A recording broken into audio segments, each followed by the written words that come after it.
बुधवार की इस विशेष ऑनलाइन प्रार्थना सभा में प्रभु यीशु मसीह के नाम से मैं आप सबका स्वागत करता हूं। आज उपवास काल का हमारा ये तीसरा बुधवार है और हम लोग इस तरीके से काउंट करते हैं। पहला जो हमारा उपवास काल का बुधवार था वो एश वेडनेसडे था और इसके बाद जो हमारा सेकंड हुआ है वो सेकंड वेडनेसडे था और आज हमारा ये उपवास काल का तीसरा बुधवार है। और जो हमारे उपवास काल के दिन हैं वो आज 13वां उपवास हमारा कंप्लीट हुआ है। और मैं बार बार इस चीज़ को बता रहा हूँ क्योंकि हम लोग सोशल मीडिया पे जब देखते हैं तो बहुत सारे हमारे भाई बहन ये लिखते हैं कि आज हमारे उपवास काल के 15 दिन पूरे हुए, जबकि 15 दिन नहीं पूरे हुए हैं। ये 18 फरवरी से हमारा शुरू हुआ है, आप इसको काउंट कर सकते हैं। और इसमें से 2 रविवार हम निकाल दें क्योंकि रविवार को उपवास नहीं रखा जाता है। और इस प्रकार से आज हमारे 13 उपवास के दिन ये पूरे हुए हैं और परमेश्वर का हम धन्यवाद करते हैं कि प्रभु ने एक बार फिर से बुधवार की शाम हमें इस ऑनलाइन चैनल के द्वारा, ऑनलाइन मीडिया के द्वारा हम लोगों को संगति करने का सौभाग्य दिया है। और हम आज की शाम हम उन सभी हमारे प्रियों को याद करते हैं, हमारे भाई बहनों को याद करते हैं जो किसी तकलीफ में हैं, संकट में हैं, हॉस्पिटलाइज हैं, बीमार हैं। और समय हम विशेष रूप से प्रार्थना करेंगे जो एक अनएक्सपेक्टेड वर्ल्ड लेवल में जो एक कॉन्फ्लिक्ट क्रिएट हुआ है, सिचुएशन क्रिएट हुई है और थर्ड वर्ल्ड वॉर की तरफ ऐसा लगता है कभी कभी कि ये संसार बढ़ रहा है।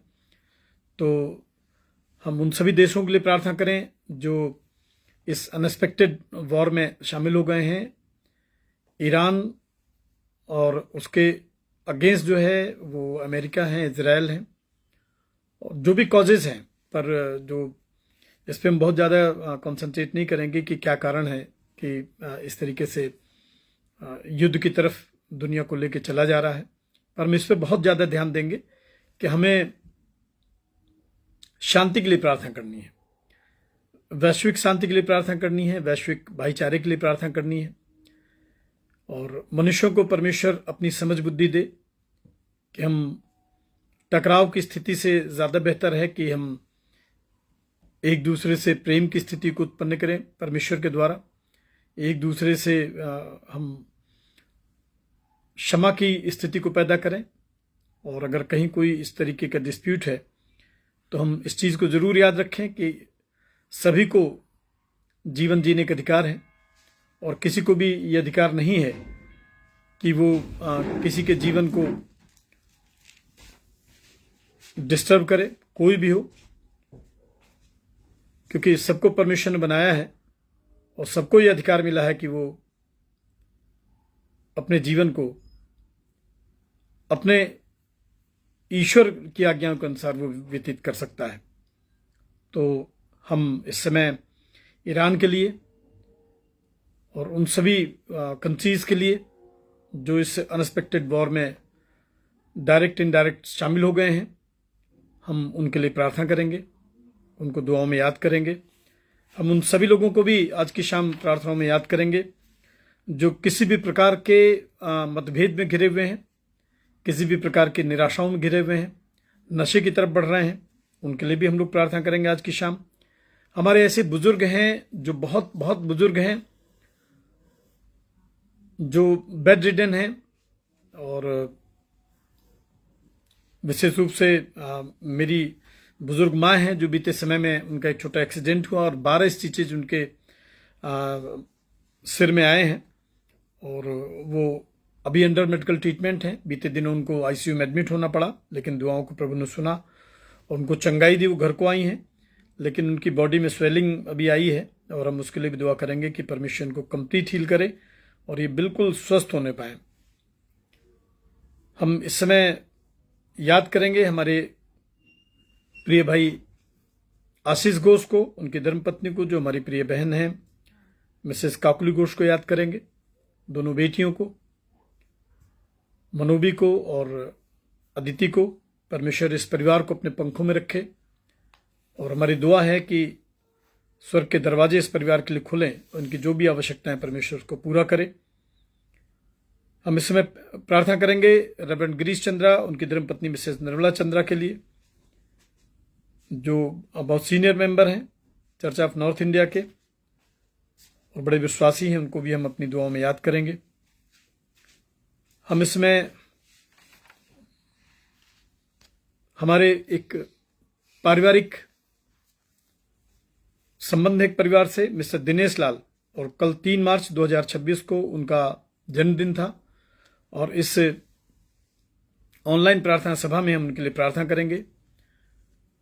उनको जन्मदिन की बहुत सारी शुभकामनाएं देते हैं मिस्टर दिनेश लाल को, उनकी धर्मपत्नी मिसेस पुष्पा लाल, बेटी हैं मोनिका नैन्सी लाल और बड़ी बेटी हैं नेहा शरीन लाल। इस पूरे परिवार को, इनके बच्चों को, नाती पोतों को हम प्रभु के हाथों में सौंपेंगे, प्रभु के आशीष मांगेंगे। साथ में हम इस समय मिसेस दीपा शर्मा, जिनको ब्रेस्ट कैंसर हुआ था और वो अलवर से यहाँ लखनऊ में ट्रीटमेंट कराने के लिए आई थी, परमेश्वर उनको चंगाई दी और वो अभी दोबारा अलवर वापस लौटी हैं। प्राइवेट जॉब में हैं, टीचर हैं। परमेश्वर को दोबारा से इस्टेब्लिश करे, उनके जॉब को परमेश्वर वापस करे और वो अपनी जीविका को अच्छे से चलाने पाए। हमारी दुआ है उनके दोनों बेटों के लिए और आगे का जीवन उनका स्वस्थ रहे, ये हम लोगों की प्रार्थना है। उनके भाई हैं मिस्टर अरुण कुमार निगम, उनके परिवार को भी हम प्रभु के हाथों में सौंपेंगे। साथ में हम इस समय प्रार्थना करते हैं मिस्टर सुशील कुमार सिंह के लिए, उनकी धर्मपत्नी मिसेस उमा सिंह के लिए और दोनों बच्चों के लिए, कृतिका के लिए, ऋतिक के लिए। हम प्रार्थना करते हैं भाई फैजिक बेसरा के लिए, उनकी पत्नी रोजलिन बेसरा के लिए और उनके बच्चों के लिए, जॉय के लिए, निशांत के लिए, सृष्टि के लिए। हम लोग प्रार्थना करते हैं भाई राजकुमार सिंह के लिए, उनकी पत्नी, उनके बेटे के लिए। हम प्रार्थना करते हैं भाई डायमंड रॉबिन्सन के लिए, उनके परिवार के लिए, उनकी पत्नी प्रीति और बच्चों के लिए, भाई के लिए। हम सिस्टर शैला तिग्गा के लिए, उनके परिवार के लिए भी दुआ करते हैं। हम मिस्टर जॉन लाल, उनके परिवार को भी प्रभु के हाथों में सौंपते हैं। भाई कालिब सोलंकी, उनके परिवार को प्रभु के हाथों में सौंपते हैं। हम इसमें प्रार्थना करते हैं चर्च ऑफ नॉर्थ इंडिया के हमारे moderator, deputy moderator, general secretary और हमारे ट्रेजरर साहब के लिए। साथ में हम diocese of Lucknow, church of north India के तमाम हमारे पासवानों के लिए, तमाम हमारे ऑफिस बेरर्स के लिए, बिशप के लिए, सेक्रेटरी के लिए और ट्रेजरर के लिए प्रार्थना करते हैं। हम प्रार्थना करते हैं डॉक्टर मिसेस रश्मि प्रणीता जॉन के लिए, उनके हस्बैंड के लिए मिस्टर अविनाश जॉन के लिए और दोनों बच्चों के लिए, आदित्य और रिदित के लिए। साथ में हम इस समय प्रार्थना करते हैं उन सभी लोगों के लिए जो इस ऑनलाइन इबादत में शामिल हो गए हैं। और जैसा कि मैंने बताया कि हम विशेष रूप से प्रार्थना करेंगे ईरान के लिए, अमेरिका के लिए, इजराइल के लिए, जहां पे एक बहुत ही क्रूशियल सिचुएशन क्रिएट हो गई है और आसपास के जो देश हैं उनकी जो संप्रभुता है, उनकी जो सुरक्षा है, उनकी जो शांति है वो इफेक्टेड हो रही है और ऐसा नहीं होना चाहिए। आइए हम इन सभी बातों को प्रभु के हाथों में सौंपेंगे। और मैं आपको बता दूं कि आज हमारा जो गॉस्पल का पोर्शन है वो मत्ती 10 और उसका 34 से 39 तक है और पत्रियों के पाठ से हम इफिसियों की पत्री से लेंगे, इफिसियों 5 और 15 से 21 तक। और साथ में चर्च सिस्टर इसमें हम लोगों के साथ इस संचालन में शामिल हैं। परमेश्वर उनको भी बहुत आशीष दे। आइए हम सभी बातों को प्रभु के हाथों में सौंपेंगे।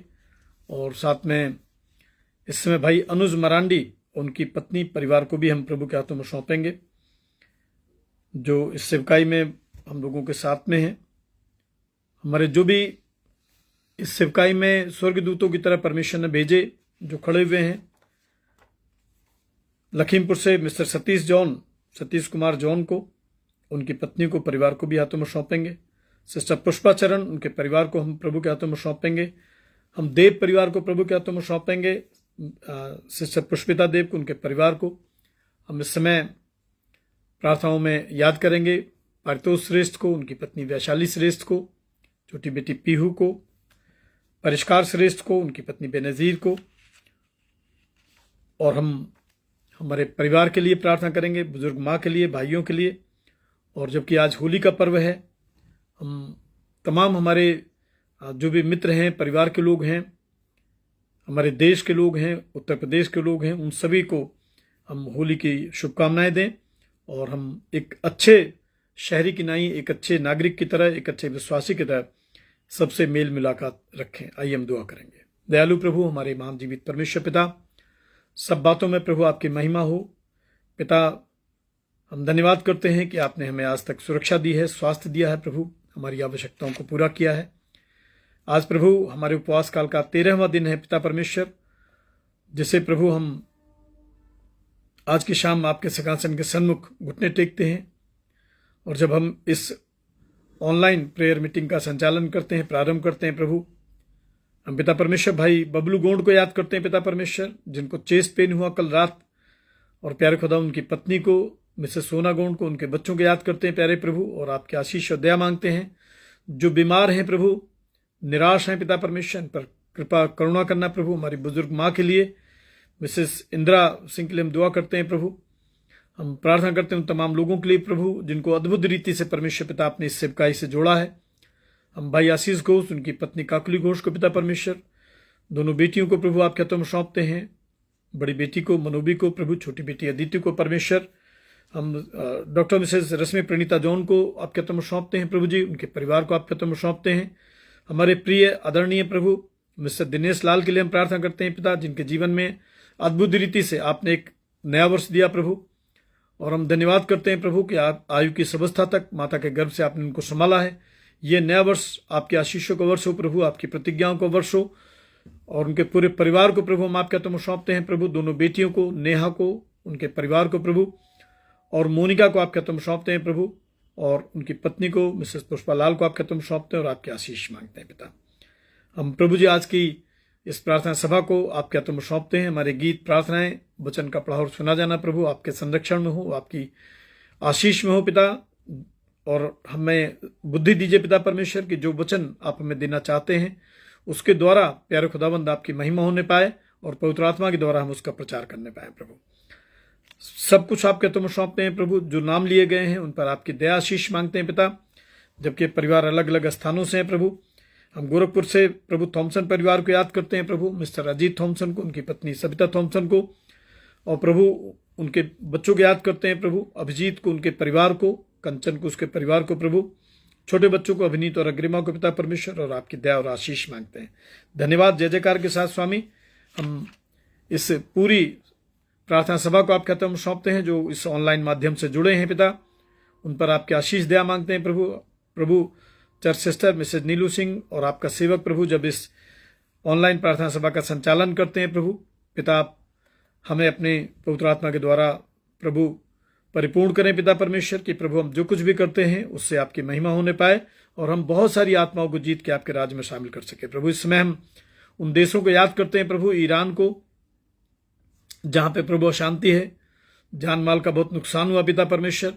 हम याद करते हैं इजराइल को पिता परमेश्वर, हम याद करते हैं प्रभु अमेरिका को, और प्यारे खुदाबंद उन तमाम देशों को याद करते हैं प्रभु जो इस अनएक्सपेक्टेड, अनवांटेड वॉर में घिरे हैं, वॉर में इन्वॉल्व हुए हैं प्रभु पिता। जो वहाँ के नागरिक हैं, जो वहाँ की आर्मी है, उन सब पर प्रभु हम आपका कंट्रोल मांगते हैं प्रभु।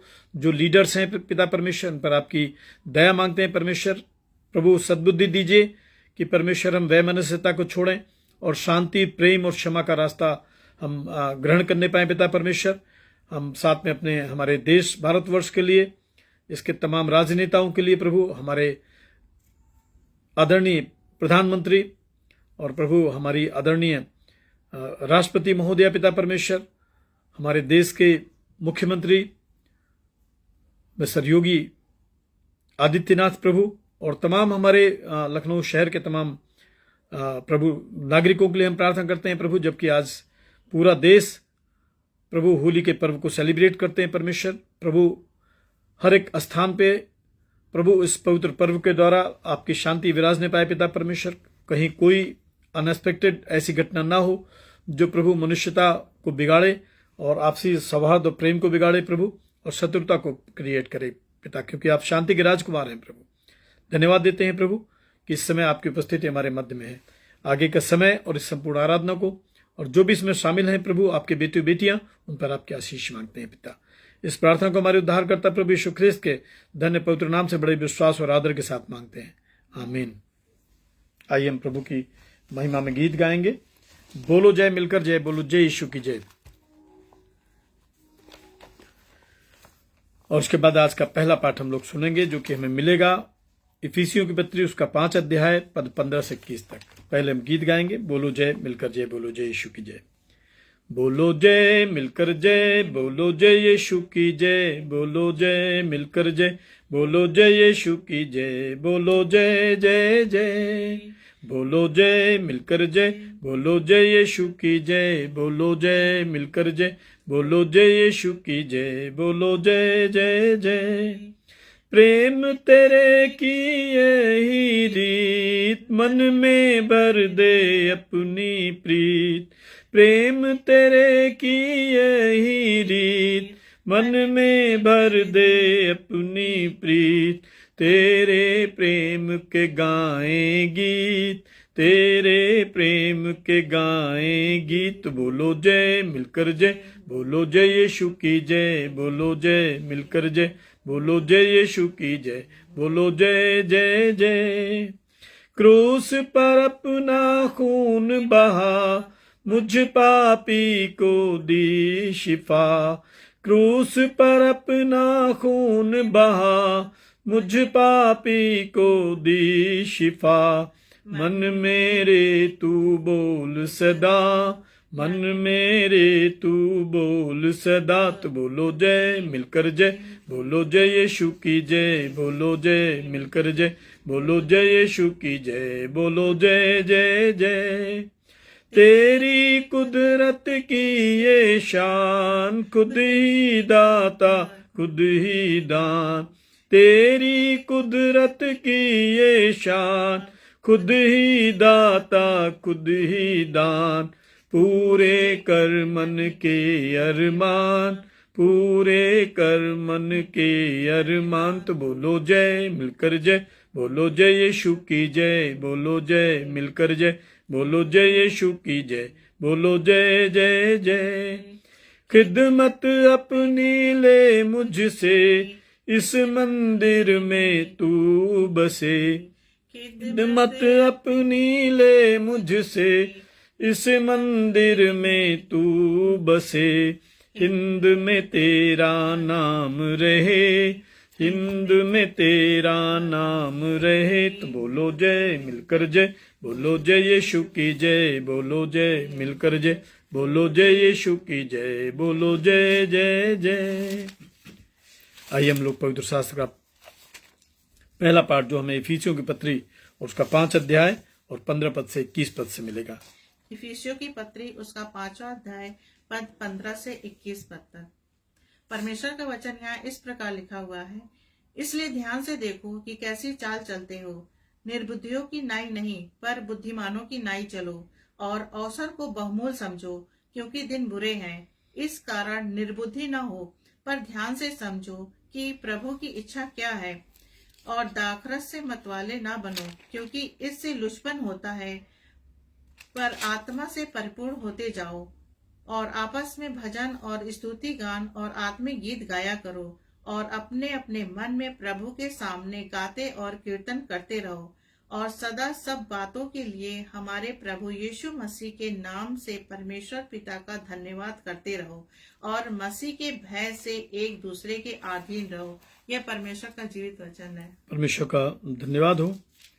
और इसी के साथ हम सुसमाचार पाठ भी सुनेंगे जो हमें मिलेगा मत्ती की इंजील उसका 10 अध्याय और पद 34 से 39 तक।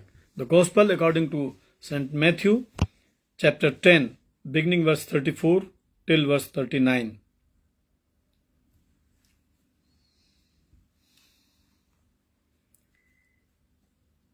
प्रभु यीशु ख्रिस्त का पवित्र शुभ संदेश यहाँ इस प्रकार से लिखा है, ये न समझो कि मैं पृथ्वी पर मिलाप कराने आया हूं।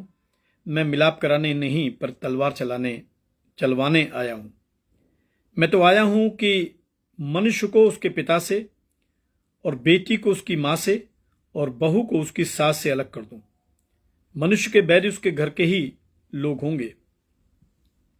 जो माता या पिता को मुझसे अधिक प्रिय जानता है वो मेरे योग्य नहीं है, और जो बेटा या बेटी को मुझसे अधिक प्रिय जानता है वो मेरे योग्य नहीं है।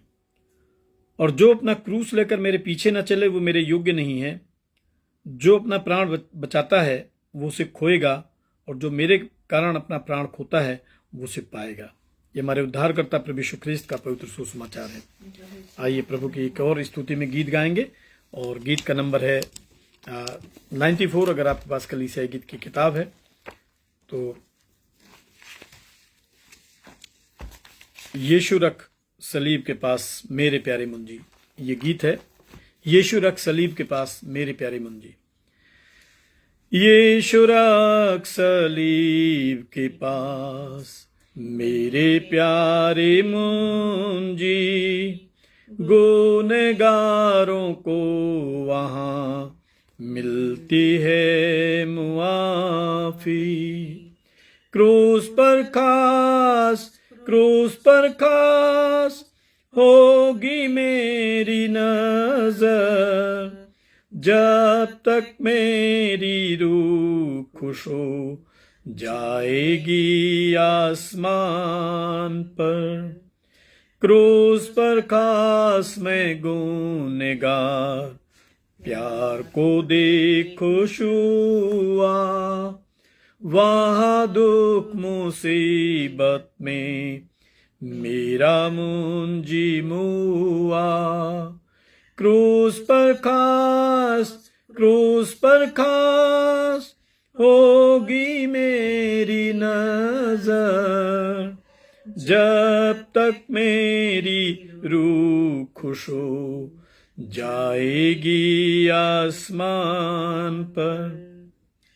क्रूस के पास ऐ बर्रे पाक देखूं तेरे दर्द को, चलूं जब मैं रोज बरोज पना तब सलीब हो।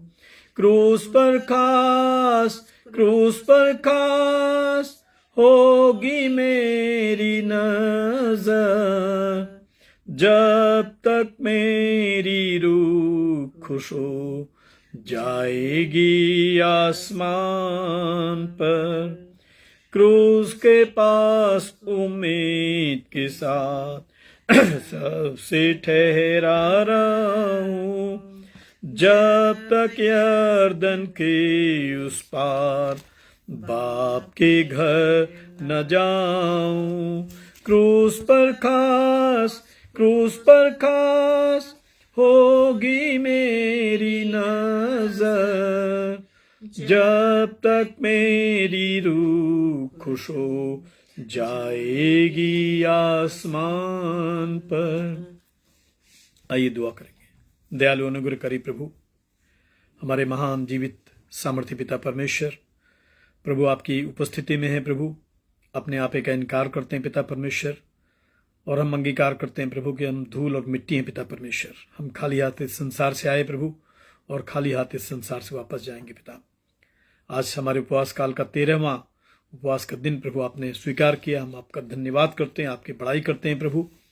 हम धन्यवाद करते हैं पिता परमेश्वर कि आपने हमें इस ऑनलाइन प्रभु माध्यम से अपने वचन का प्रचार करने का सौभाग्य दिया, अपने वचन को संगति का सौभाग्य दिया पिता परमेश्वर। और इसलिए प्यारे खुदाबंद, जितने लोग भी इस समय इस इबादत में शामिल हैं, हर एक जीवन पर आपके आशीष चाहते हैं।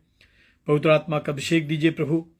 हमारा जीवन प्रभु बहुत सारी विपत्तियों से, परेशानियों से घिरता है पिता परमेश्वर, पर प्यारे खुदाबंद हम विश्वास करते हैं कि हम सब बातों में यीशु ख्रिस्त क्रूस पर जब आते हैं, क्रूस के पास जब शामिल होते हैं प्रभु, अपने क्रूस का वर्णन करते हैं परमेश्वर पिता, प्रभु आप हमारे भार को उठाते हैं पिता परमेश्वर। हम एक एक शब्द, एक एक वचन प्रभु जो आपके खादिम के मुंह से निकलता है, आपके कंट्रोल में देते हैं प्रभु। आप उसे अपने अधिकार में लीजिए पिता परमेश्वर। प्रभु अपने इस सेवक को पवित्र आत्मा का अभिषेक दीजिए पिता परमेश्वर की सामर्थ्य प्रभु। हर एक शब्द जो आपके खादिम के मुंह से निकलता है वो व्यक्तिगत ना हो, मनुष्यों की धारणा और विचारों के अनुसार ना हो, पर पवित्र आत्मा के द्वारा आज प्यारे खुदाबंद इस शाम हम स्वर्ग की वाणी को सुनने पाए पिता परमेश्वर। हमें पश्चाताप का हृदय दें प्रभु। हमें अपने आप को प्रभु इनकार करने का साहस दें पिता परमेश्वर कि हम अपने आप का इनकार कर सकें। सारा आदर गौरव प्रशंसा महिमा आपको देते हैं प्रभु। हम पति पत्नी आपकी शरण में हैं, हमें आप हमारी इस इबादत के साथ स्वीकार कीजिए। मसीह यीशु के नाम से मांगते हैं, आमीन। सबको जय मसीह की। और हम परमेश्वर का धन्यवाद करते हैं, प्रभु ने एक बार फिर से हमें सुसमाचार की संगति में, वचन की संगति में इकट्ठा किया है।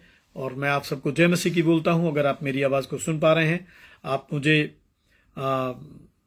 देख पा रहे हैं, ऑडियो और वीडियो बिल्कुल आपको क्लियर लग रहा है, तो आप जहां से भी इस आवाज़ को सुन रहे हैं, मुझे देख पा रहे हैं, आप जरूर से कुछ कमेंट्स कर सकते हैं, कुछ बातें बोल सकते हैं। और इस इबादत के द्वारा आपको किस प्रकार आशीष मिलती है, आप अपनी गवाहियों को भी दे सकते हैं। साथ में मैं आपको उत्साहित करूंगा, अगर आपके कुछ भी प्रार्थना निवेदन है, आप जरूर से उसको भेजें। हम जो भी हमारी सप्ताह में 2 बार ऑनलाइन वर्शिप होती है, उसमें हम उसको शामिल करेंगे और अपनी प्रतिदिन की प्रार्थनाओं में हम आपके नाम को रखेंगे। मैं उन सभी लोगों का बहुत बहुत हाथ जोड़ के शुक्रिया अदा करता हूं। और मैं एक गवाही से आज की शाम आपसे रूबरू हूं, एक गवाही के साथ में। अभी मुझे लग रहा है कि शायद कुछ दिनों की बात है, 1 हफ्ते शायद नहीं हुआ है। और आप जानते हैं कि हम किस संघर्ष के साथ में अपने जीवन को और सेवाओं को समय कर पा रहे हैं। पर हम प्रभु को धन्यवाद करते हैं कि वो हमें योग्य बनाता है, वो हमें साहस देता है कि हम सत्य के मार्ग पर चलें। और जो भी इस संघर्ष में हम लोगों को मिलता है, उसे हम स्वीकार करें। तो मैं आपको बताना चाह रहा हूँ, फाइनेंशियली हम बहुत बहुत क्राइसिस में इस समय संघर्ष कर रहे हैं।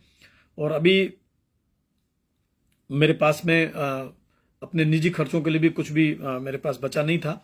और एक बहुत लिटिल अमाउंट, मुझे लगता है कि उसको मैं रिवील ना करूं तो ज़्यादा अच्छा है। और मैं उसको वो मेरे जेब में एक आखिरी छोटा सा अमाउंट बचा हुआ था, और मैं उसको प्रभु के हाथों में मैं रखता था। और मैं प्रभु से प्रार्थना करता था कि प्रभु, ये मेरी पॉकेट का एक आखिरी कॉइन है या आखिरी नोट है, आखिरी करेंसी है। पर पिता, मैं जानता हूँ कि तू हमें अकेला नहीं छोड़ता है परमेश्वर। और जैसे तूने आज तक हमारा पालन पोषण किया है, जबकि हम अपना घर बार छोड़ाए, अपने रोजगार को छोड़ाए, माता पिता को छोड़ाए प्रभु, पर हम जानते हैं कि पिता तू हमें कभी ना छोड़ता है परमेश्वर। और मैं आपको बताना चाह रहा हूँ कि सडन, मैं उनका नाम नहीं लेना चाह रहा हूँ, सडन मेरे पास में हमारी एक बहुत विश्वासी बहन है, उनके हस्बैंड हैं, बच्चे हैं, उनका मेरे पास फ़ोन आया और उन्होंने मुझसे मिलने का समय मांगा कि पास्टर साहब, हम आपसे मिलना चाहते हैं। और मैंने, चूंकि रोजे के दिन थे, तो मैंने उनको ज़रूर से अपना जो मॉर्निंग डिवोशन का समय है, मैंने कहा कि ठीक है, आप इस समय ज़रूर आइए मिलने के लिए। वो हमारे बहुत पुराने पारिवारिक संबंध हैं, मित्र हैं, इस सफ़र में हमारे हमराही हैं यीशु की सेवा करने में। और वो मेरे पास में आए। मैं जानता हूँ कि वो एक बहुत छोटे से प्राइवेट जॉब में है, लेकिन परमेश्वर को बहुत आदर दिया है, परमेश्वर को उदार हृदय दिया है। और वो मुझसे मुलाकात करने के लिए आए। और एक बार फिर से मैं परमेश्वर की महिमा करता हूँ अपने दोनों हाथ स्वर की तरफ उठा के, कि वो मेरे जेब में जो मेरा आखिरी एक छोटा सा अमाउंट बचा था, परमेश्वर ने उसको इनहेंस किया। परमेश्वर ने उस पर्स को मेरे भरा है, उस प्रेमी परिवार के द्वारा, हमारी उस बहन के द्वारा, उनके हस्बैंड के द्वारा, जो बड़ी दूर से, उनका घर बहुत दूर है, वहाँ से वो मुलाकात करने के लिए मेरे पास में आए। और मैं परमेश्वर से प्रार्थना करता हूँ कि हमारी उस सिस्टर को, हमारे उस भाई को, उनके बच्चों को, परिवार को परमेश्वर बहुत बहुत आशीष दे और उनकी सारी ज़रूरतों को प्रभु अपने आसमानी भंडार से पूरा करे। उस अमाउंट को हमने प्रभु के हाथों में सौंपा, उसका 10वां हिस्सा हमने प्रभु के लिए अलग किया। और जो भी हमारे पास अमाउंट था बचा, उससे हमने अपनी जो दैनिक हमारी बहुत सारी आवश्यकताएं हैं, उसके द्वारा उसको हम पूरा करने पाए। सो परमेश्वर का हम धन्यवाद करते हैं, परमेश्वर की महिमा करते हैं। और आपको हम आज के कलाम की तरफ लेके चलेंगे। कुछ बहुत ज़रूरी बातें हैं जो आज की शाम में इस कलाम के वसीले से आपको सिखाना बताना चाह रहा हूं।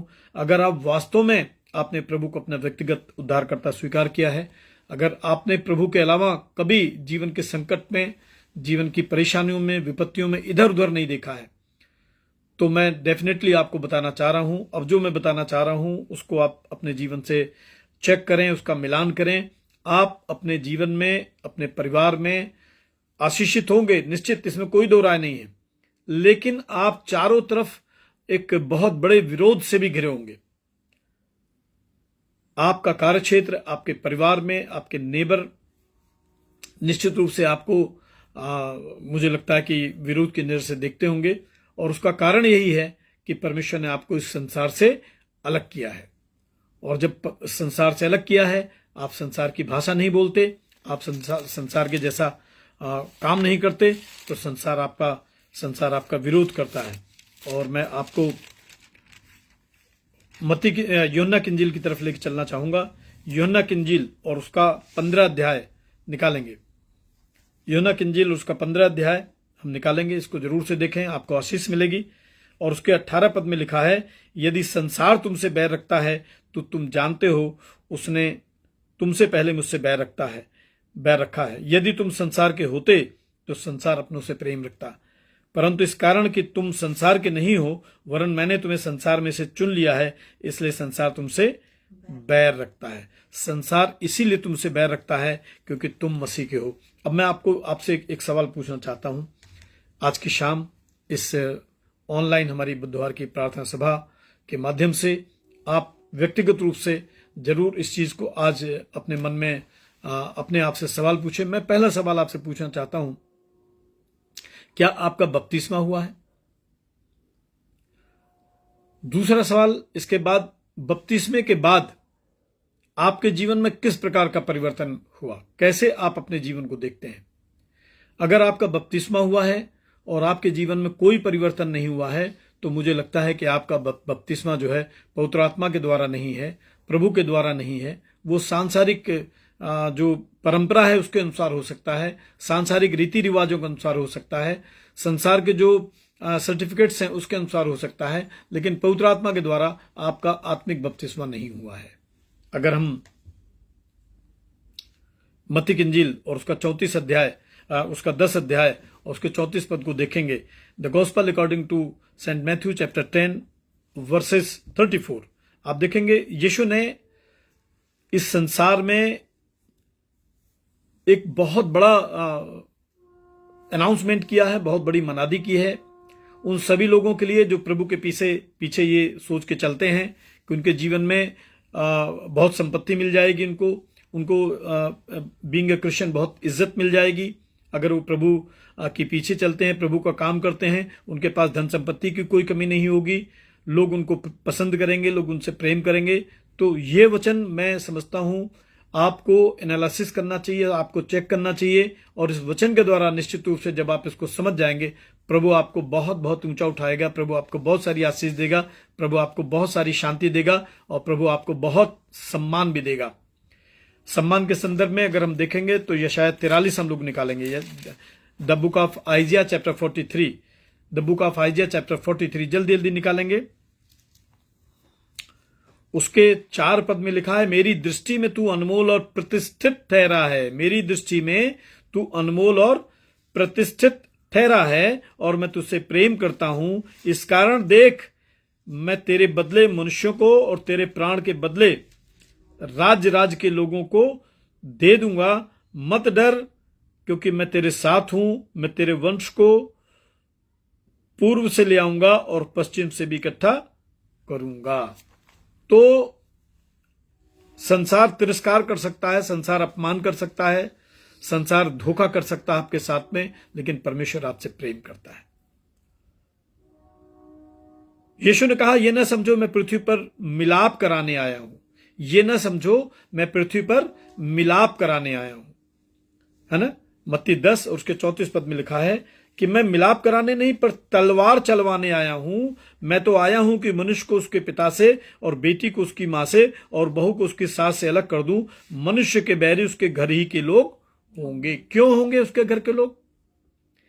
क्योंकि जब परमेश्वर चुनाव करता है तो कोई जरूरी नहीं है कि अगर वो बहू का चुनाव कर रहा है तो सास का भी चुनाव करे। कोई जरूरी नहीं है कि वो अगर पुत्र का चुनाव कर रहा है तो पिता का भी चुनाव करे।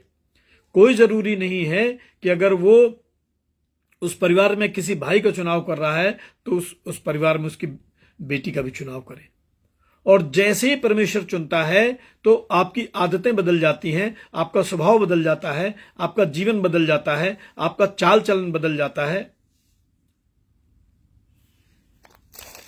और आप पाते हैं कि आपका संपूर्ण व्यक्तित्व धीरे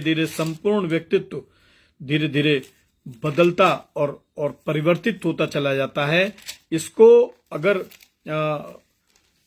हम आत्मिक भाषा में कहेंगे तो बाइबल में लिखा है कि हम उसमें होकर अंश अंश करके बदलते चले जाते हैं। थोड़ा थोड़ा परमेश्वर आपको रोज बदलेगा। प्रभु आपको प्रतिदिन परिवर्तित करता जाएगा। परमेश्वर आपको चेंज करता जाएगा और आप पाएंगे कि एक समय आपके जीवन में ऐसा आता है कि आप इस संसार में रहते हैं, आप इस संसार के लोगों के साथ में रहते हैं, लेकिन आपकी भाषा, आपका व्यवहार, आपका निर्णय, आपका चाल चलन बदलता चला जाता है। भले लोग आपके साथ में हैं, लेकिन परमेश्वर उस समय के लोगों के साथ में आपको ऊंचा उठाता है, आपको अलग करता है, आपको बदल देता है, आपको परिवर्तित करता है। आइए देखेंगे दूसरा कुरिन्थियों उसका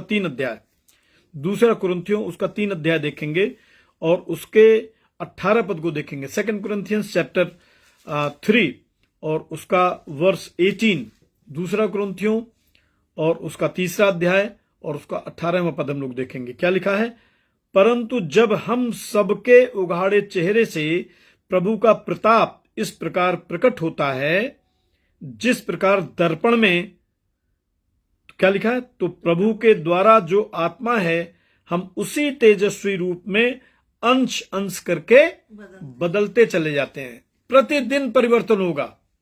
ऐसा हो नहीं सकता कि आपने आत्मिक बपतिस्मा लिया है, आपने पूरे होशो हवास में यीशु मसीह को स्वीकार किया है और आपके जीवन में, आपकी भाषा में, आपके काम करने के तरीके में, आपकी रोजी रोटी में, आपके घर परिवार में कोई परिवर्तन लोग आपके अंदर ना देखें। और अगर ये परिवर्तन नहीं हुआ है तो मुझे लगता है कि हमारा बपतिस्मा आत्मिक नहीं हुआ है, सांसारिक हो सकता है। मैंने बताया कि सांसारिक हो सकता है, ट्रेडिशनल हो सकता है, लेकिन वो स्पिरिचुअल बिल्कुल भी नहीं है। इसलिए फिलिपियों की पत्री उसका 2 अध्याय और उसके 5 पद को देखेंगे। फिलिपियों 2:5 में लिखा है, जैसा मसीह यीशु का स्वभाव था वैसा ही तुम्हारा भी स्वभाव हो। अगर परिवर्तन के बाद भी हमारे स्वभाव में यीशु मसीह नहीं मिलता है, हमारी भाषा में यीशु मसीह नहीं मिलता है, हमारे निर्णय करने में यीशु मसीह नहीं मिलता है, हमारी संगति में यीशु मसीह नहीं मिलता है, तो मुझे लगता है कि अभी हम जो है प्रभु से अलग हैं, प्रभु को नहीं जानने पाए हैं। और हमारा विरोध क्यों होता है? क्योंकि कल तक वो लोग जो हमारे जैसे थे, उनसे जब हम प्रभु के चुनाव के द्वारा अलग कर दिए जाते हैं तो वो हमारा विरोध करना शुरू कर देते हैं। आइए देखें कैसे। 1 कुरिन्थियों उसका 6 अध्याय, 1 कुरिन्थियों उसका 6 अध्याय और उसके 9 पद से मैं कुछ पद आपके साथ शेयर करूंगा। 1 कुरिन्थियों 6 अध्याय उसके 9 पद से कुछ पद मैं आपके साथ शेयर करूंगा। बहुत ध्यान से देखिए, बहुत जरूरी है, बहुत जरूरी है। इसके बाद एक और रोमियो से मैं आपके साथ कोटेशन से, ये बड़ा थियोलॉजिकल टॉपिक है, इसको बहुत कॉन्सेंट्रेट करेंगे, ध्यान से देखेंगे, सुनेंगे तब समझ में आएगा। 1 कुरिन्थियों 6 अध्याय 9 पद में लिखा है, क्या तुम नहीं जानते कि अन्यायी लोग परमेश्वर के राज्य के वारिस नहीं होंगे। अगर लोग अन्याय को ही धर्म समझते हैं, अन्याय को ही ईश्वर समझते हैं, किसी का शोषण करके, किसी को दबा के, किसी की संपत्ति छीन के, किसी की रोजी रोटी छीन के वो समझते हैं अपने धर्म का हम निर्वाह कर रहे हैं, तो विश्वास करिए यहां वो विजयी हो सकते हैं, यहां वो लोगों के दृष्टि में सम्मानित हो सकते हैं, यहां पर बड़ी संपत्ति वो अर्जित कर सकते हैं, लेकिन परमेश्वर के राज में बाइबल में लिखा है वो कोई स्थान नहीं पाने पाएंगे। वो जिस दिन इस संसार से विदा होंगे वो सारी संपत्ति छोड़ के यहां से जाएंगे, उनका मिट्टी के शरीर में मिट्टी में मिल जाएगा और परमेश्वर के राज में भी उनको कोई पहचानने से इनकार कर देगा। लिखा है, धोखा न खाओ, न वैश्यगामी, न मूर्ति पूजक, न पर स्त्रीगामी, न लुच्चे, न पुरुषगामी, न चोर, न लोभी, न पियक्कड़, न गाली देने वाले, न अंधेर करने वाले परमेश्वर के राज्य के वारिस होंगे। इतने सारे लोग हैं, आप समझिए कि किस कैटेगरी से परमेश्वर ने आपको बाहर निकाला है। और तुम में से कितने ऐसे थे, परंतु तुम प्रभु यीशु मसीह के नाम से और हमारे परमेश्वर के आत्मा से धोए गए हो और पवित्र हुए हो और धर्मी ठहराए गए हो। बाइबल में लिखा है, और धर्मी ठहराए गए हो। जल्दी से रोमियो मैंने आपको बताया है, उसको देख लीजिए, आपको समझ में आएगा। रोमियो पत्र निकालेंगे जल्दी। रोमियो की पत्री निकालेंगे और उसका 8वां अध्याय निकाल लेंगे और उसका 8वां अध्याय निकाल लेंगे।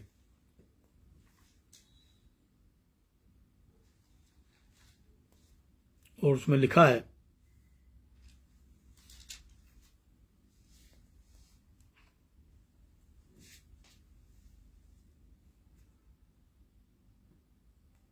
उसके 8वें अध्याय के 14 पद से मैं आपके साथ शेयर कर रहा हूं। रोमियो 8:14 से मैं शेयर कर रहा हूं, उसको देख लीजिए। उसमें लिखा, जितने लोग परमेश्वर के आत्मा के चलाए चलते हैं वे ही परमेश्वर के पुत्र हैं। पुत्र माने बच्चे हैं, पुत्रियां भी। क्योंकि तुमको दासत्व की आत्मा नहीं मिली है कि फिर भयभीत हो, परंतु ले पालकपन की आत्मा मिली है, जिससे हम हे अब्बा, हे पिता कह के परमेश्वर को पुकारते हैं। और आत्मा आप ही हमारी आत्मा के साथ में गवाही देता है कि हम परमेश्वर की संतान हैं। यदि संतान है तो वारिस भी हैं, वरन परमेश्वर के वारिस और मसीह के संगी वारिस हैं, कि जब हम उसके साथ दुख उठाएं तो उसके साथ महिमा भी। इसलिए अगर विश्वासी हैं और आपने मसीह यीशु को स्वीकार किया है, ग्रहण किया है, तो ये बिल्कुल आप डेफिनेट समझ लीजिए आपके जीवन में तकलीफें चल रही होंगी। फिलिपियों 1 और उसका 29 पद देखेंगे। फिलिपियों 1 और उसका 29 पद देखेंगे। The book of Philippians chapter 1 versus 29 क्या लिखा है? क्योंकि मसीह के कारण तुम पर यह अनुग्रह हुआ है, क्योंकि मसीह के कारण तुम पर यह अनुग्रह हुआ है कि न केवल उस पर विश्वास करो पर उसके लिए दुख भी उठाओ। और कितनी बाइबल में हम लोगों को कितने इंस्ट्रक्शंस मिले हैं, कितनी आज्ञा मिले हैं। हम तीमुथियुस की पत्री निकालेंगे, दूसरा तीमुथियुस और उसका 3 अध्याय निकालेंगे, दूसरा तीमुथियुस और उसका 3 अध्याय निकालेंगे और उसके 12 पद को देखेंगे। 2 तीमुथियुस चैप्टर 3 वर्स 12 देखेंगे। लिखा है, पर जितने मसीह यीशु में भक्ति के साथ जीवन बिताना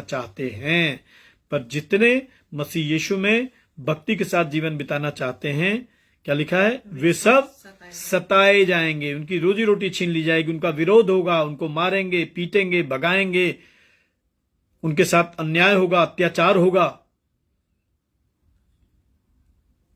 बाइबल में लिखा है, दूसरा तीमुथियुस 3 और 5 को भी देखेंगे। दूसरा तीमुथियुस 3 अध्याय उसके 5 पद को भी देखेंगे। उसमें लिखा है, वे भक्ति का भेष तो धरेंगे पर उसकी शक्ति को नहीं मानेंगे। ऐसों से परे रहना माने अलग रहना, ऐसों से परे रहना, ऐसों से अलग हो जाना भाई, क्योंकि वो उसकी शक्ति को नहीं मानेंगे। बाइबल में लिखा है वो भक्ति का भेष तो धरेंगे पर उसकी शक्ति को नहीं मानेंगे। यीशु मसीह ने, अगर आप यूहन्ना की इंजील निकालेंगे, यीशु मसीह एक और वचन मैं आपके साथ शेयर करना चाह रहा हूं, और उसके 16 पद में 16 अध्याय से देखेंगे। यूहन्ना की इंजील उसका 16 अध्याय। मैंने बताया कि क्यों यीशु ने क्यों कहा कि मैं पृथ्वी पर मिलाप कराने नहीं आया, पर मैं तलवार चलेगी। अगर आप मसीह को ग्रहण करेंगे तलवार चलेगी, विरोध होगा, लड़ाई झगड़े होंगे। यूहन्ना की इंजील और उसका 16 अध्याय और उसके पहले पद में लिखा है, ये बातें मैंने तुमसे इसलिए कही कि तुम ठोकर न खाओ। वे तुम्हें आराधनालयों में से निकाल देंगे, वरन वो समय आता है कि जो कोई तुम्हें मार डालेगा वो समझेगा कि मैं परमेश्वर की सेवा करता हूं। ऐसा वे इसलिए करेंगे कि उन्होंने न पिता को जाना और न मुझे जानते हैं।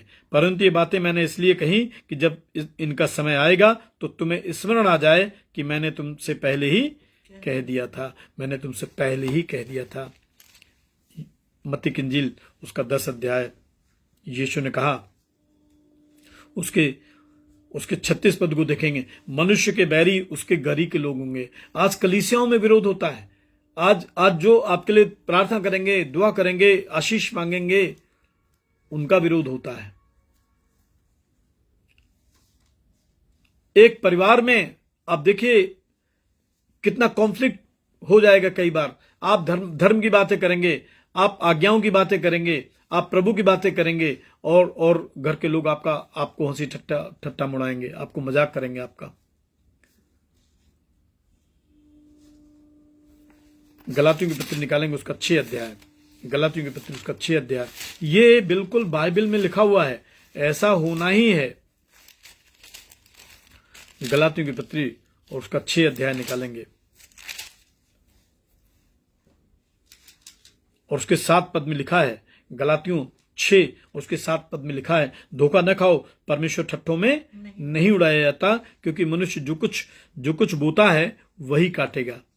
क्योंकि जो अपने शरीर के लिए बोता है वो शरीर के द्वारा विनाश की कटनी काटेगा, पर जो आत्मा के लिए बोता है वो आत्मा के द्वारा अनंत जीवन की कटनी काटेगा। अगर हम भले कामों में साहस न छोड़ें और यदि हम ढीले न हो तो ठीक समय पर कटनी काटेंगे। इसलिए जहां तक अवसर मिले हम सबके साथ भलाई करें, विशेष रूप से विश्वासी भाइयों के साथ में, विशेष रूप से विश्वासी भाइयों के साथ में। और मत्ती की इंजील और उसका 10 अध्याय 37 पद में लिखा है, जो माता या पिता को मुझसे अधिक प्रिय जानता है मेरे योग्य नहीं, और जो बेटा या बेटी को मुझसे अधिक प्रिय जानता है मेरे योग्य। जब प्रभु ने चुन लिया, प्रभु को स्वीकार कर लिया, प्रभु को जान लिया, तो मैंने आपको बताया है कि ये संसार हमारे लिए फिर निरर्थक रहा। ऐसा नहीं कि घर छोड़ दें, पर प्रभु के स्थान पे किसी को भी नहीं रखना है। लूका की इंजील 9 अध्याय, लूका की इंजील उसका 9 अध्याय उसका 59 से 62 मैं आपके साथ शेयर करूंगा।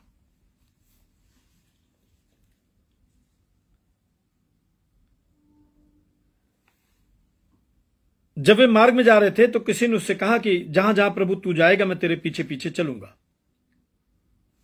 यीशु मसीह जा रहा है और कुछ लोग हैं जो उसके पीछे चलना चाहते हैं, कहते हैं प्रभु जहां जहां आप चलेंगे हम भी आपके पीछे चलेंगे। यीशु मसीह ने अपने राज्य के विषय में, अपने मिशन के विषय में, अपनी तकलीफों के विषय में बताया। और क्या कहा? यीशु ने कहा, लोमड़ियों के भट्ट और आकाश के पक्षियों के बसेरे होते हैं, पर मनुष्य के पुत्र के पास में सिर रखने की भी जगह नहीं है। सांसारिक संपत्ति का आकर्षण है, लोगों के सम्मान का आकर्षण है, सुंदरता का आकर्षण है, तो प्रभु से हम बहुत अलग हैं। हम विश्वासी कागजों में कह सकते हैं, पर हम स्पिरिचुअली वास्तव में बिलीवर्स नहीं हैं। उसने दूसरे से कहा, मेरे पीछे हो ले। उसने कहा, हे प्रभु मुझे पहले जाने दे कि मैं अपने पिता को गाड़ दूं। यीशु ने क्या कहा? उसने उससे कहा कि मरे हुओं को अपने मुर्दे गाड़ने दे, पर तू जाकर पहले अपने परमेश्वर के राज्य की कथा सुना। अगर प्रभु ने चुन लिया, प्रभु ने आपको बुला लिया, तो आपको अपने जाल को छोड़ना पड़ेगा। आपको संसार के लोगों के साथ में अपने संबंधों को अलग करना पड़ेगा। यीशु ने कहा, जो अपना क्रूस लेकर मेरे पीछे न चले वो मेरे योग्य नहीं है। जो अपना प्राण बचाना चाहता है वो उसे खोएगा, और जो मेरे कारण अपना प्राण खोता है वो उसे पाएगा। इफिसियों की पत्री जो आज का हमारा पत्रियों का पाठ था, उसका 5 अध्याय में थोड़ा सा आपको इसको एक्सप्लेन करना चाह रहा हूं, आप मेहरबानी से निकाल लें। इफिसियों की पत्री और उसका 5 अध्याय और उसके 15 पद को देखेंगे। इफिसियों 5:15 देखेंगे। उसमें लिखा है, इसलिए ध्यान से देखो कैसी चाल चलते हो, निर्बुद्धियों के समान नहीं परंतु बुद्धिमानों के समान चलो। बुद्धिमानी यह है कि जितनी जल्दी हो सके हम शराबियों से, झूठ बोलने वालों से, व्यभिचार करने वालों से, टोना टुटका करने वालों से, परमेश्वर की आज्ञाओं के विरोध में कार्य करने वालों से अलग हो जाएं। और मैं अक्सर अपने चर्च में प्रचार करता था और अभी भी कर रहा हूं कि बंगला में एक बहुत अच्छी कहावत है कि जब कोई आपके साथ ना चले तो अकेले चलिए, एकला चलो रे, अकेले चलिए। कम से कम आप अपने मन में शांति पाएंगे, कम से कम ईश्वर से आप मुंह दिखाने के लायक रहेंगे। आप जानेंगे कि आपने अपनी जिंदगी में परमेश्वर के आगे किसी से कंप्रोमाइज नहीं किया है। और लिखा है, अवसर को बहुमूल्य समझो क्योंकि दिन बुरे हैं। कितने बुरे दिन हैं, कितने कठिन दिन हैं।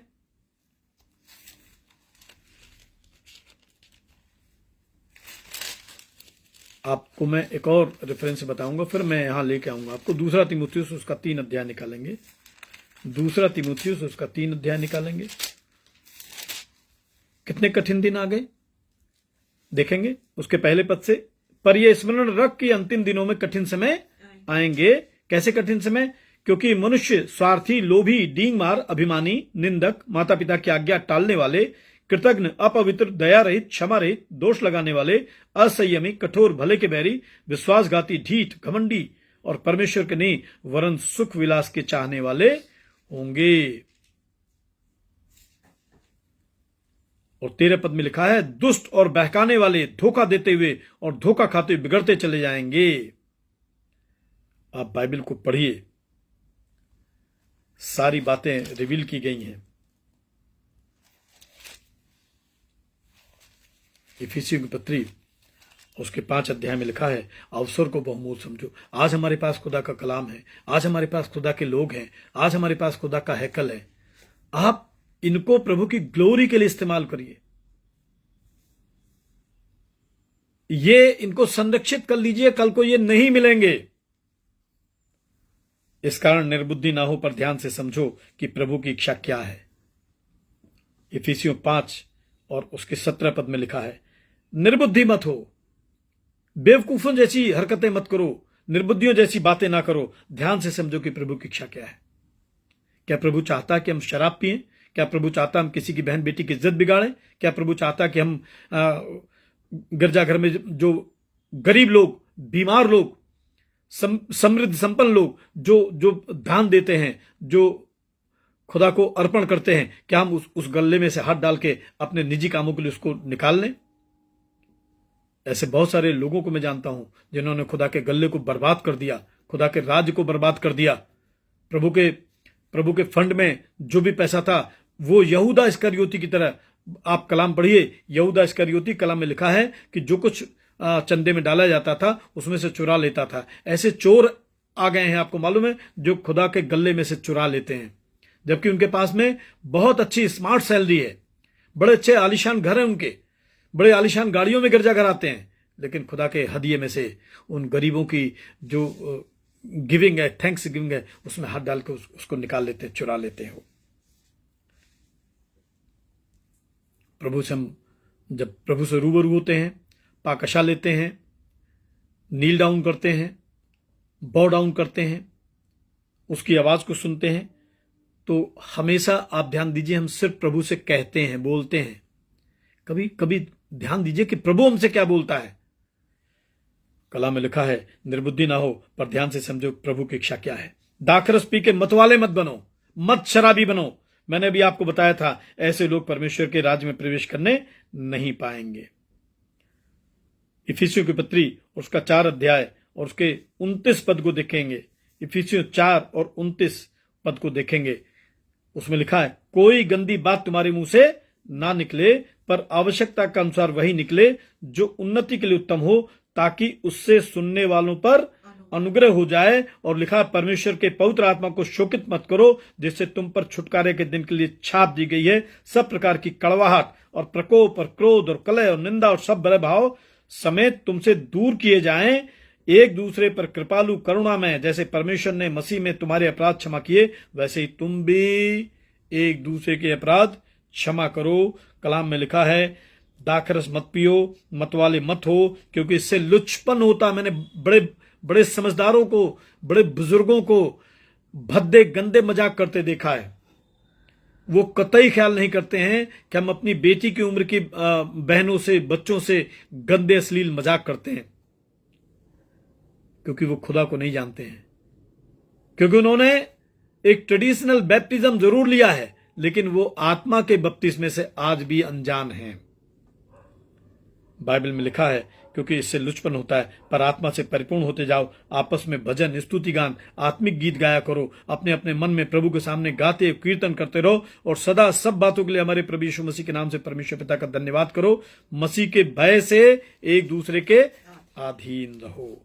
यीशु ने कहा, इसमें भले जिंदगी खत्म हो जाए, भले लोग आपकी इज्जत ना करें, कोई बात नहीं है। यीशु ने कहा, जो अपने प्राण बचाता है वो उसे खो लेगा, और जो मेरे कारण अपने प्राण खोता उसे पा लेगा। ऐसा लिखा है मत्ती की इंजील उसका 10 अध्याय उसके 39 पद में। अगर प्रभु में मर मिटे मेरे अजीजों, आसमान में खुदा आपके लिए अपने राज में, अपने साथ में स्थान देगा। खुदा ने मत्ती की इंजील, यूहन्ना की इंजील उसका 14 अध्याय पढ़ लीजिए। यीशु ने कहा, तुम्हारा मन व्याकुल ना हो, तुम परमेश्वर पर विश्वास करते हो, मुझ पर भी विश्वास करो। और देखो मेरे पिता के राज में, मेरे पिता के घर में बहुत सारे घर हैं, मेरे पिता के राज में बहुत सारे घर हैं, ताकि जहां मैं रहूं वहां तुम भी रहो। परमेश्वर आपको आशीष दे। परमेश्वर इस कलाम के वसीले से आपको अपने लहू में धोके एक हिमसा उजला और ऊंचा श्वेत जीवन दे, मेरी दुआ है। आइए हम लोग एक और गीत प्रभु की महिमा में गाएंगे। इसके बाद आशीष वचन और प्रभु की प्रार्थना वास आशीष वचन से विदा होंगे। मुक्ति दिलाई यीशु नाम, शांति दिलाई यीशु नाम। मुक्ति दिलाए यीशु नाम, शांति दिलाए यीशु नाम। मुक्ति दिलाए यीशु नाम, शांति दिलाए यीशु नाम।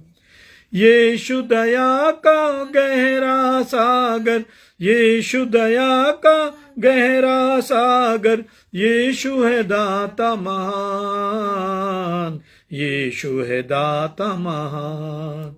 तो बोलो मुक्ति दिलाए यीशु नाम, शांति दिलाए यीशु नाम। चरनी में तूने जन्म लिया यीशु, चरनी में तूने जन्म लिया यीशु, सूली पे किया विश्राम, सूली पे किया विश्राम। तो बोलो मुक्ति दिलाए यीशु नाम, शांति दिलाए यीशु नाम। हम सब के पापों को मिटाने, हम सब के पापों को मिटाने, यीशु हुआ बलिदान, यीशु हुआ बलिदान। तो बोलो मुक्ति दिलाए यीशु नाम, शांति दिलाए यीशु नाम। उन पर भी प्रभु कृपा करना, उन पर भी यीशु कृपा करना, जो है पापी नादान, जो है पापी नादान। तो बोलो मुक्ति दिलाए यीशु नाम, शांति दिलाए यीशु नाम। प्रभु की प्रार्थना आइए मिलकर कहेंगे। हे हमारे पिता, तू जो स्वर्ग में है, तेरा नाम पवित्र माना जाए, तेरा राज्य आए, तेरी इच्छा जैसे स्वर्ग में पूर्ण होती वैसे पृथ्वी पर भी हो। हमारे दिन भर की रोटी आज में दे, हमारे अपराधों को क्षमा कर जैसे हमने अपने अपराधियों को क्षमा किया है, और हमें परीक्षा में ना पड़ने दे, परंतु बुराई से बचा, क्योंकि राज्य, पराक्रम और महिमा वो सर्वदा तेरे ही है। आमीन। अब हमारे प्रभु यीशु ख्रीस्त का अनुग्रह, परमेश्वर पिता का प्रेम, पवित्र आत्मा की संगति और सहभागिता हम सभी के साथ। प्यारे खुदावंद, बुधवार की इस पवित्र शाम प्रभु तमाम विश्वासियों के साथ, तमाम बीमारों के साथ प्रभु, और इस ऑनलाइन इबादत में शामिल हर एक घराने, हर एक परिवार के साथ प्रभु, अब से लेकर युवा निगमित होता रहे। आमीन। जीसस। आप सबको जय मसीह की। और रविवार की सुबह 8 बजे से सुसमाचार सभा में हम सब फिर से शामिल होंगे। मैं एक बार फिर आपका धन्यवाद करता हूं। आपने प्रभु के लिए अपना समय, जो बहुमूल्य समय है, निकाला और प्रभु को अर्पण किया। आप इस इबादत में शामिल हुए। अगर आप इसे उचित समझते हैं तो आप आज के संदेश को अपने फेसबुक वॉल पे शेयर कर सकते हैं। इसको कॉपी लिंक करके अपने मित्रों को शेयर कर सकते हैं। और यूट्यूब चैनल पे हमें हालांकि बहुत ज़्यादा जानकारी नहीं है। रेवरेंड वीरेंद्र सिंह के नाम से इस मैसेज को आप यूट्यूब पे रेवरेंड वीरेंद्र सिंह के नाम से आप उसको लाइक कर सकते हैं, सब्सक्राइब कर सकते हैं और उसको देख सकते हैं। परमेश्वर आपको आशीष दे। जय मसीह की। Good night.